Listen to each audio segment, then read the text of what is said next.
एक व्यक्ति अपना रिक्शा लेकर एक गांव में गलियों में कबाड़ा खरीदने के लिए इधर उधर घूम रहा था और घूमते घूमते वह एक बड़े से मकान के सामने पहुंच जाता है। वहां पर जैसे ही वह आवाज लगाता है तो घर के अंदर से एक 8 साल का बच्चा निकलता है और निकलने के बाद उस कबाड़े वाले से कहने लगता है, क्या तुम हमारे दादाजी को अपने साथ ले जा सकते हो। इस बात को जैसे ही कबाड़े वाला सुनता है तो इस बात को मजाक में लेता है और उस बच्चे से कह देता है कि हाँ बेटा, अगर तुम अपने दादाजी को बेचना चाहते हो तो मैं उन्हें भी अपने साथ ले जा सकता हूँ खरीद कर। अब ये बात जैसे ही उस बच्चे के पिता को सुनाई देती है तो वह एकदम से बाहर आता है और आने के बाद कहने लगता है, क्या सच में तुम मेरे पिता को अपने साथ खरीद कर ले जा सकते हो। तो उसके बाद जो कबाड़े वाला होता है वह थोड़ा सा आश्चर्य में पड़ जाता है। वह सोच विचार करने लगता है कि यह कैसा बेटा है जो अपने ही पिता को कबाड़े वाले को बेचना चाहता है। थोड़ी देर बाद सोचने के बाद वह उसको जवाब देता है, कहता है कि हाँ भाई, अगर तुम अपने पिता को बेचना चाहते हो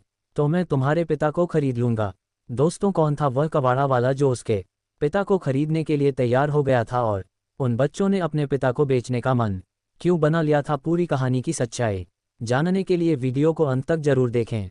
लेकिन दोस्तों, वीडियो में आगे बढ़ने से पहले वही आप लोग से छोटा सा रिक्वेस्ट है कि अगर आप लोग हमारे चैनल पर पहली बार हैं तो चैनल को सब्सक्राइब कर लीजिए और वीडियो को एक लाइक कर दीजिए ताकि जो मेरा हौसला है वह और भी ज़्यादा बढ़ता रहे और भी ज़्यादा इंटरेस्टिंग कहानियाँ ऐसे ही रोज रोज मैं आप लोगों को हमेशा सुनाता रहूं। दोस्तों, एक गांव के अंदर एक बलराम नाम का व्यक्ति रहा करता है। बलराम जिसके पास काफ़ी ज़्यादा पुश्तैनी ज़मीन है और साथ में अच्छा खासा पैसा वह कमाया करता है।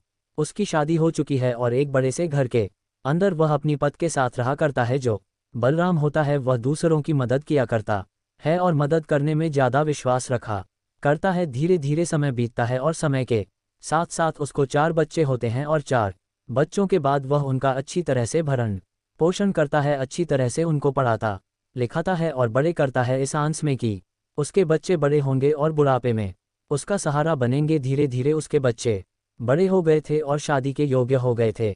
अब एक एक करके जो बलराम होता है वह अपने बच्चों की शादी कर देता है और शादी करने के बाद उसके बच्चे उसी घर के अंदर रहने लगते हैं। अब घर के अंदर काफ़ी ज़्यादा सदस्य हो गए थे। पहले तो वह दोनों पति पत्नी ही रहा करते थे, लेकिन अब उनके 4 बच्चे हैं और चारों की पत्नियां हैं तो घर के अंदर 8 सदस्य और बढ़ गए हैं। तो परिवार बड़ा ही खुशनुमा है। बलराम की घर में अच्छी तरह से चला करती है। जब वह घर के अंदर आ जाया करता है तो घर के सभी सदस्य चुपचाप उस घर के अंदर रहने लगते हैं, यानी कि फिलहाल बलराम की घर के अंदर टूटी बोला करती है।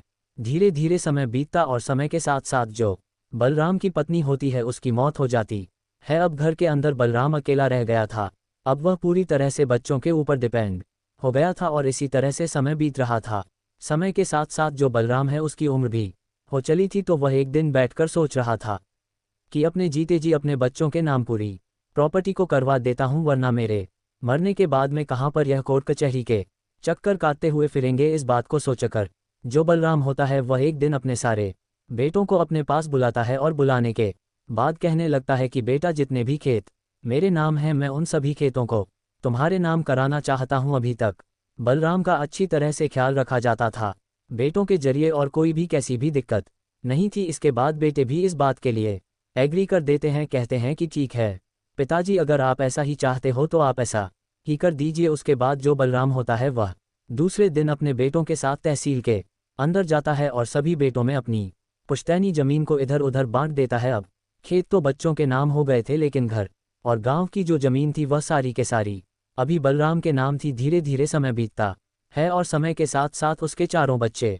उसकी अच्छी तरह से सेवा किया करते हैं, उसको अच्छी तरह से खिलाते हैं पिलाते हैं, अच्छी तरह से नहला धुला कर घर में रखा करते हैं। अगर वह बीमार हो जाया करते तो डॉक्टर साहब के पास उनको ले जाया करते और अच्छे से उनका ट्रीटमेंट कराया करते। लेकिन दोस्तों, उसके बच्चों के दिमाग में एक बात घूम रही थी, क्योंकि जो ज़मीन अभी उसके पिता के नाम थी वह उस ज़मीन को भी अपने नाम कराना चाहते थे। लेकिन उन 4 बेटों में से कोई भी इस बात को अपने पिता से कहने की हिम्मत नहीं जुटा पाता है, क्योंकि बलराम एक अलग ही मिजाज का बंदा था और वह किसी की भी ज़्यादा बात सहन नहीं कर पाता था। लेकिन वह कहते हैं ना कि जब कोई बात जन्म लेती है तो कभी ना कभी उस व्यक्ति के सामने पहुंची ही जाती है। ऐसा ही कुछ बलराम के साथ होता है। एक दिन बलराम जी बाहर हॉल में बैठे हुए थे तो उसके बेटे कमरे के अंदर एक दूसरे से इस बात को शेयर कर रहे थे। कह रहे थे कि अच्छा होगा अगर पिताजी हमारे नाम इस जमीन को भी करवा दे, वरना इनके बाद हम कहाँ कहाँ पर धक्के खाते हुए फिरेंगे। अब ये बात बलराम जी सुन लेते हैं और वह भी इस बात के बारे में सोचने लगते हैं और अपने बेटों को बाहर बुलाते हैं। कहते हैं कि बेटा, तुम सही कह रहे थे, इस जमीन को भी मैं तुम्हारे नाम करा देता हूँ, वरना अब मेरे गिरती के दिन हैं और वैसे भी अब मेरे पोते पोती हो गए हैं, तो मुझे इस जमीन का करना ही क्या है, आज नहीं तो कल ये तुम्हारे नाम ही जानी है, तो मैं इसको अपने जीते जी ही तुम्हारे नाम करवा देता हूँ। अब इस बात को सुनकर उसके चारों बेटे एकदम से खुश हो जाते हैं और इस बात के लिए सभी एग्री हो जाते हैं। दूसरे ही दिन जाकर जो बलराम जी हैं वह अपनी उस जमीन को, जो उसकी गांव की जमीन थी, और इस घर को, जिस घर के अंदर वह रहा करते थे, वह सारी जमीन को अपने बेटों के नाम बराबर बराबर कर देते हैं। अब पूरी की पूरी जमीन उसके बेटों के नाम हो चुकी थी, लेकिन तभी बलराम की जिंदगी में मुसीबतें आने लगती हैं। जैसे ही जमीन अब बेटों के नाम आ गई थी, तो बलराम की वैल्यू उनकी निगाह में घट जाती है। अब जो बलराम होता है उसको घर के अंदर ज़्यादा इज्जत नहीं दी जाती है और ना ही उससे उसका कोई भी बेटा डरा करता है, क्योंकि अब तक जब तक उसके नाम जमीन थी तो उन्हें डर लगा करता था कि कहीं पिताजी नाराज होकर इस जमीन को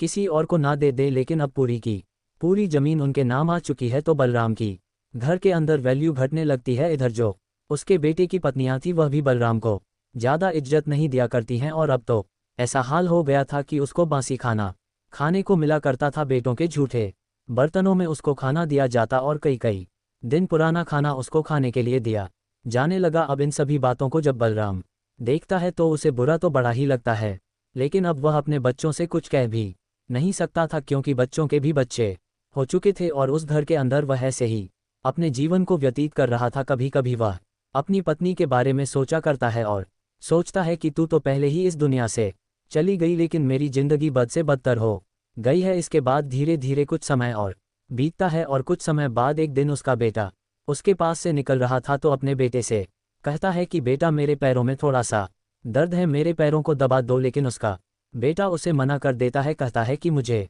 और भी बहुत सारे काम है, बस तेरा ही यह काम थोड़ी ना रह गया है। इस बात को कहकर बेटा वहां से चला जाता है, लेकिन ये बात बलराम जी के दिल को लग गई थी और उनकी आंखों से आंसू टपकने लगते हैं। लेकिन बेटा उन आंसुओं को देखते हुए वहां से निकल जाता है और बिल्कुल भी अपने पिता की तरफ ध्यान नहीं देता है। उसके कुछ दिन बाद एक दिन जो बलराम जी होते हैं वह अपने एक बेटे से कहते हैं कि बेटा, मुझे नहाए हुए 810 दिन हो गए हैं, तो तुम मुझे अच्छी तरह से नहला दो, क्योंकि अब मेरे हाथ पैर अच्छी तरह से काम नहीं करते। लेकिन उसका वह बेटा भी उससे मना कर देता है। अब इन सभी बातों से बलराम बहुत ज़्यादा दुखी होता है और भगवान से दुआ करने लगता है कि वह जल्द से जल्द उसके टाइम को पूरा कर दे और उसे अपने पास बुला ले।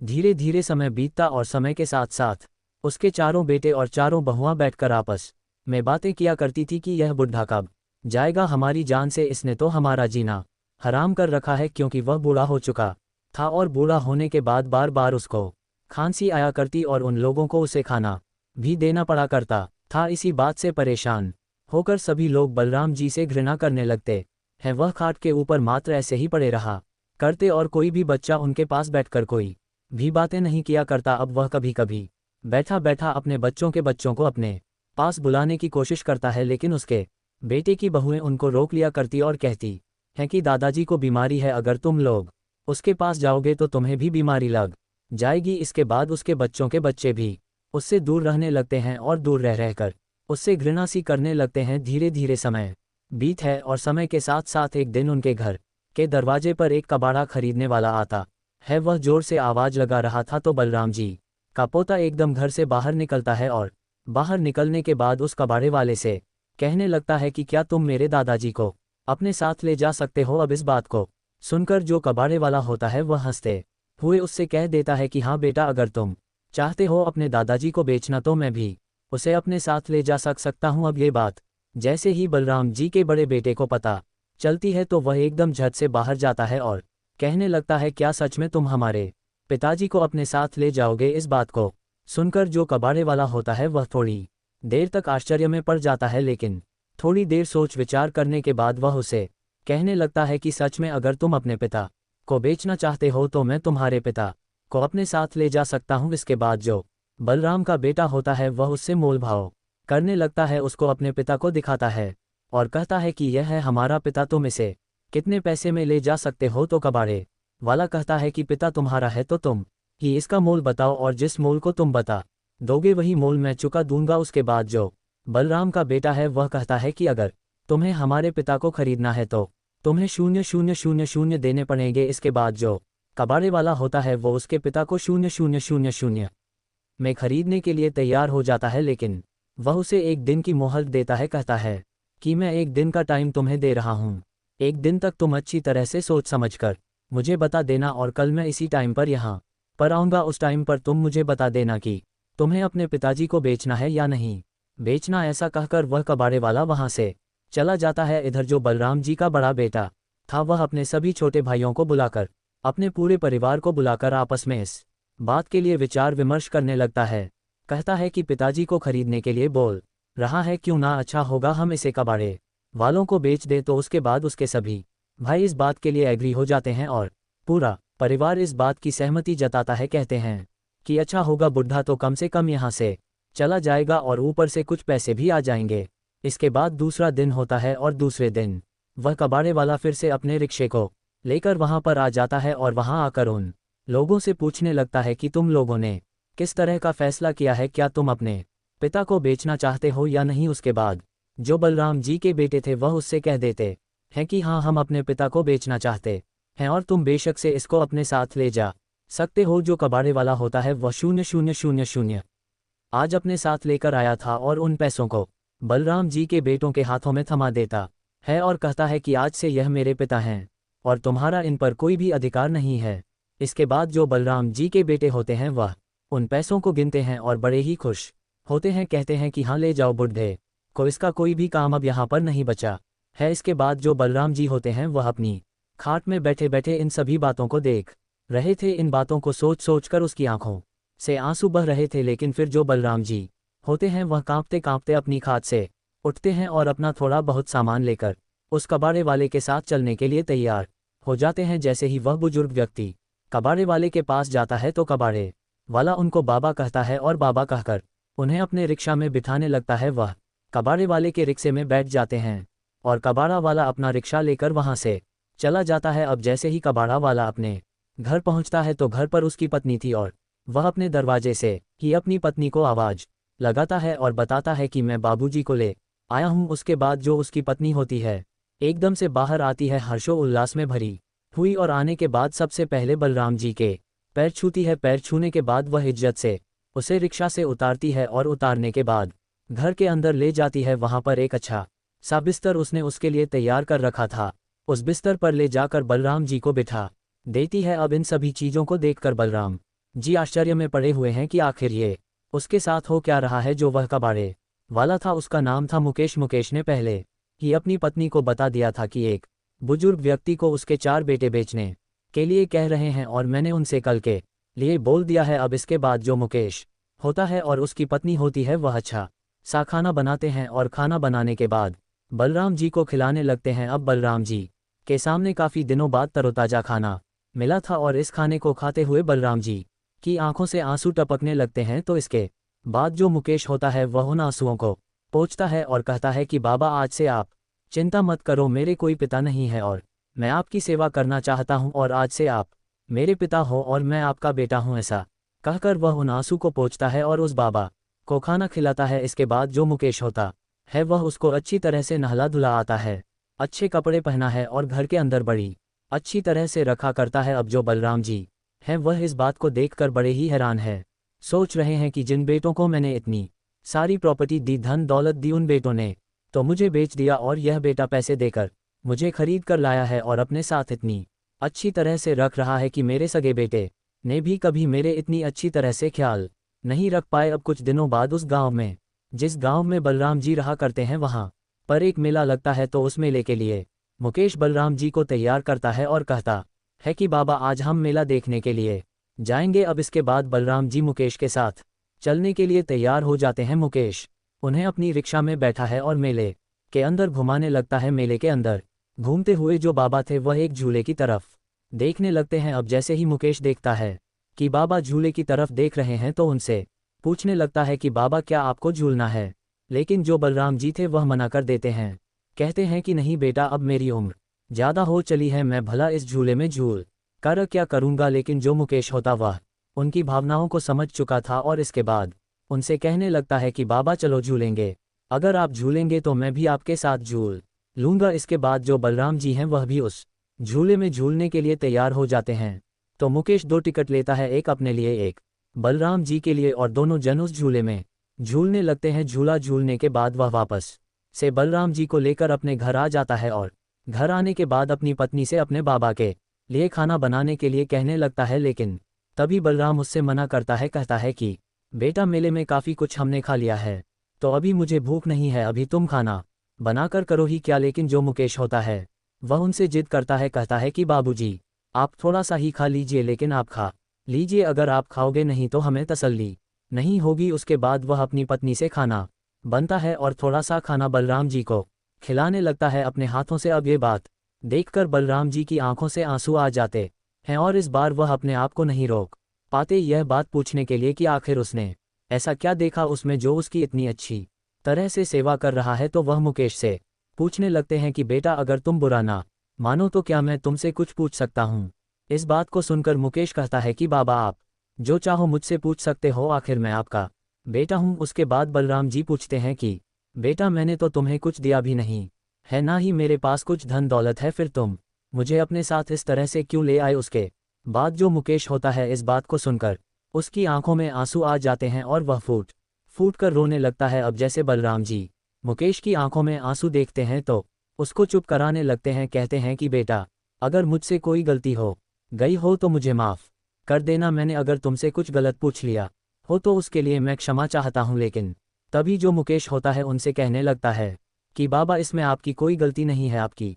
इस बात को सुनकर मुझे मेरे पुराने दिन याद आ गए। 10 साल पहले मेरे एक पिता थे और उस टाइम पर मैं बेहद ही शराब पिया करता था और शराब पीकर इधर उधर घूमा करता था। अपने पिता की मैं इकलौता संतान था और अपने बेटे को इस तरह से शराब पीकर इधर उधर घूमते हुए देखकर मेरे पिता बड़े ही परेशान रहा करते थे और इसी परेशानी के चलते एक दिन उनको हार्ट अटैक आया और हार्ट अटैक के कारण वह इस दुनिया को छोड़कर चले गए। अब जैसे ही यह बात मुझे पता चलती है कि मेरे पिताजी को अटैक आया है, वह भी मेरी वजह से मैं ज़्यादा इधर उधर शराब पिया करता हूं, तो उसके बाद मैंने शराब पीना छोड़ दिया और बार बार ये बात मुझको परेशान किया करती कि मेरे पिता की मौत मेरी वजह से हुई है। अगर मैं शराब नहीं पीता, अच्छे से उनके साथ रहा करता तो आज भी मेरे पिता जिंदा होते। लेकिन जब जैसे कि आपके बेटे ने आपको बेचने के लिए मुझसे कहा तो मैंने झट से यह बात कह दी कि मुझे पिता का प्यार मिल जाएगा और इन लोगों को अपने पिता से आज़ादी मिल जाएगी, इसी वजह से मैं आपको खरीद कर लाया हूं और आपकी सेवा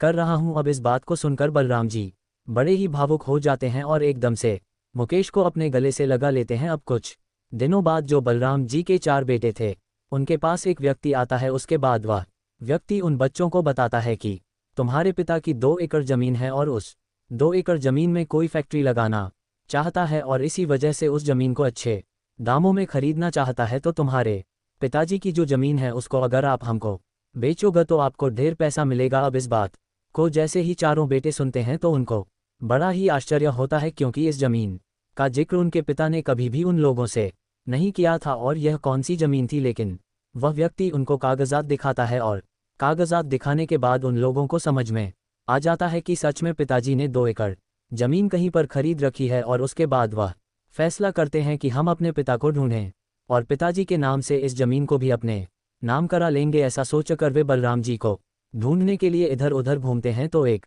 व्यक्ति उन्हें बता देता है बलराम जी का पता, उस कबाड़े वाले मुकेश का पता जो उनको खरीद कर ले गया था। उसके बाद वह पूरा परिवार एक गाड़ी में बैठकर वहां पर पहुंच जाता है और वहां जाने के बाद अपने पिता को आवाज लगाने लगता है। अभी तक जो मुकेश था वह घर के अंदर ही था। अब जैसे ही वह आवाज सुनता है तो एकदम से बाहर आता है और बाहर आने के बाद जैसे ही देखता है कि उनके बेटे आए हैं तो उसके बाद वह उन्हें बड़े ही आदर सम्मान से घर के अंदर ले जाता है और बलराम जी के पास जाकर बैठा देता है। अब बलराम जी उनसे पूछते हैं कि हाँ बेटे, तुम किस वजह से यहाँ पर आए हो, आखिर अब क्या रह गया जिसके लिए तुम यहाँ पर आए हो। तो उसके बाद जो उनका बड़ा बेटा होता है उससे कहने लगता है कि पिताजी आपके नाम की 2 एकड़ जमीन कोई व्यक्ति हमें बता रहा था जिसके अच्छे खासे पैसे मिल रहे हैं। अब इस बात को सुनकर बलराम जी भी थोड़े से हैरान हो जाते हैं, क्योंकि इस जमीन के बारे में वह काफ़ी दिनों पहले भूल चुके थे। यह जमीन उसकी पत्नी के पिता ने उनको दहेज में दी थी और उनके नाम करवा दी थी, लेकिन बलराम जी ने इस